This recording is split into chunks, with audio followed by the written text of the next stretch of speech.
Bienvenue sur Top Invest, la chaîne des tops d'investissement. Ici, on parle essentiellement d'entreprises de qualité. Avons-nous une opportunité d'investissement sur International Paper? C'est la question à laquelle on va essayer de répondre en se basant sur l'état financier de la compagnie.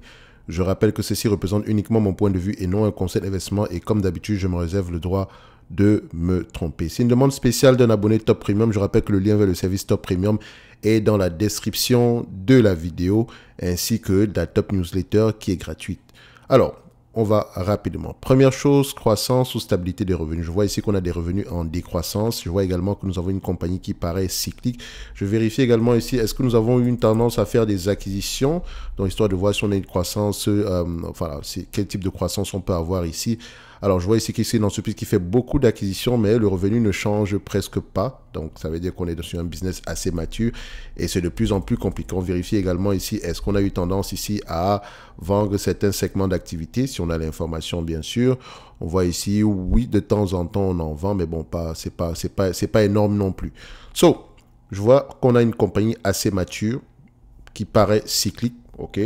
Maintenant, en termes de marge brute, qu'est-ce qu'on a présentement? Est-ce qu'on a des marges brutes qui sont plutôt stables ou bien qui sont décroissantes? Donc, je vois ici que les marges brutes, on va les mettre ici en termes, on va essayer de mettre la couleur à tout ça.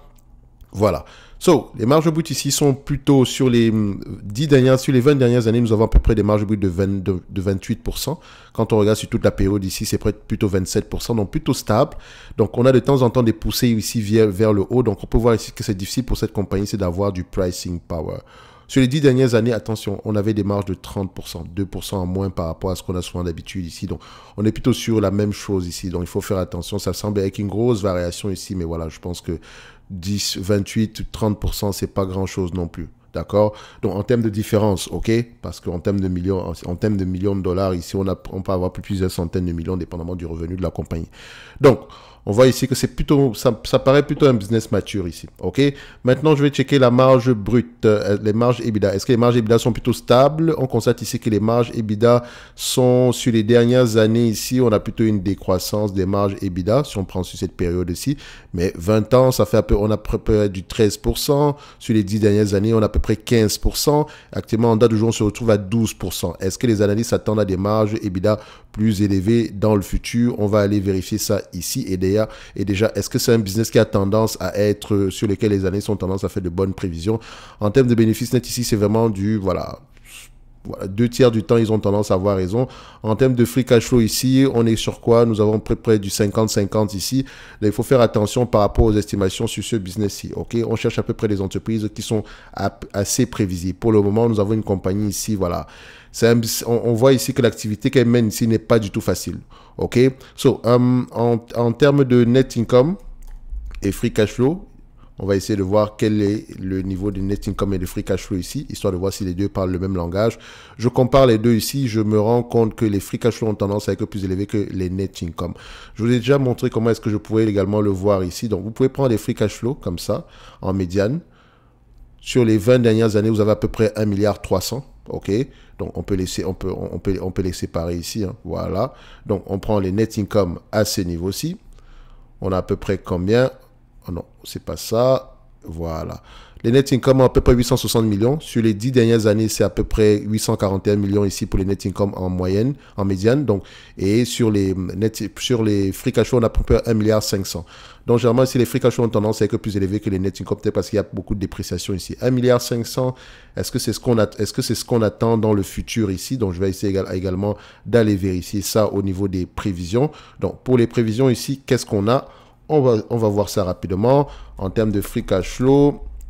Alors, pour le free cash flow, on s'attend ici à des prévisions futures aux alentours, voilà, que ça ne dépasse pas les 1 milliard. OK? Quand on regarde un tout petit peu ici, les free cash flow, voilà, donnez-moi juste un instant, on vérifie ça, consensus estimate, 1 milliard.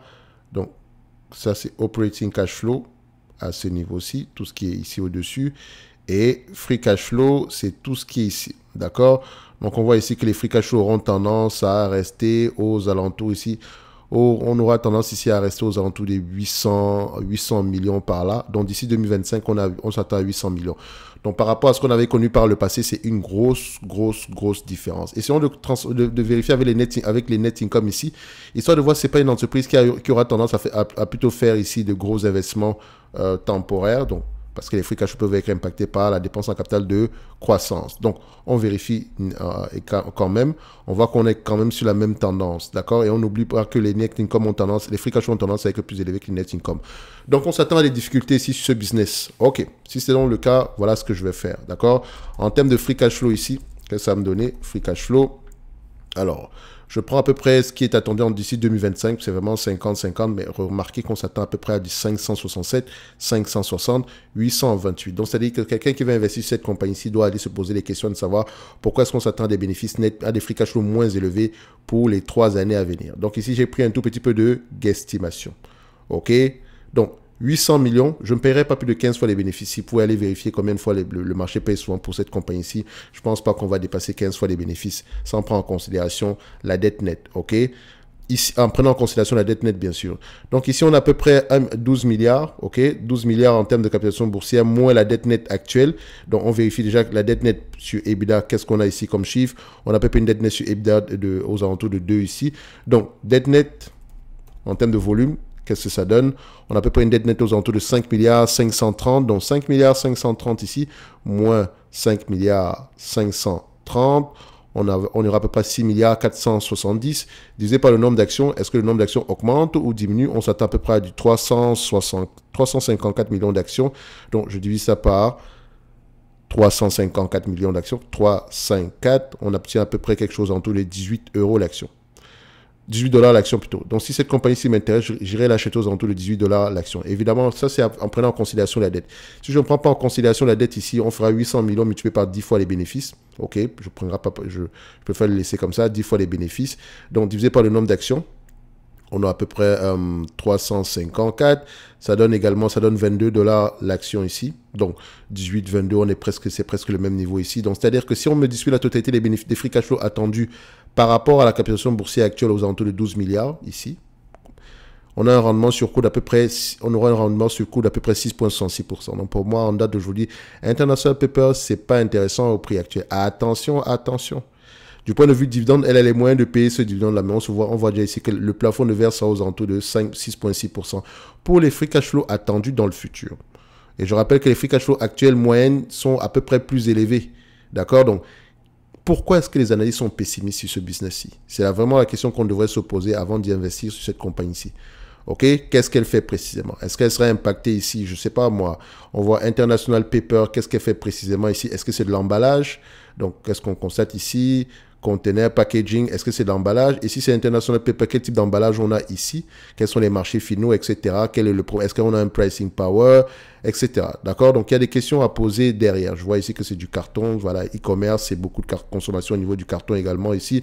Donc, ça semble être quelque chose d'assez, entre parenthèses, écolo.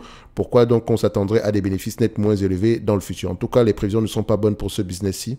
En termes de free cash flow, est-ce que c'est parce qu'on va investir massivement ici dans l'outil de production? Point d'interrogation. En tout cas, il y a des questions à poser avant d'y investir. En tout cas, pour le prix actuel, voilà, c'est rien d'extraordinaire. OK? Ce n'est que mon avis et non un conseil d'investissement. Et comme d'habitude, je me réserve le droit de me tromper et le lien vers le service Top Premium est dans la description de la vidéo ainsi que la Top Newsletter qui est gratuite où on partage généralement ici des analyses sectorielles dans la Top Newsletter précisément. Donc, on se donne rendez-vous sur la prochaine vidéo et d'ici là, portez-vous bien. Merci.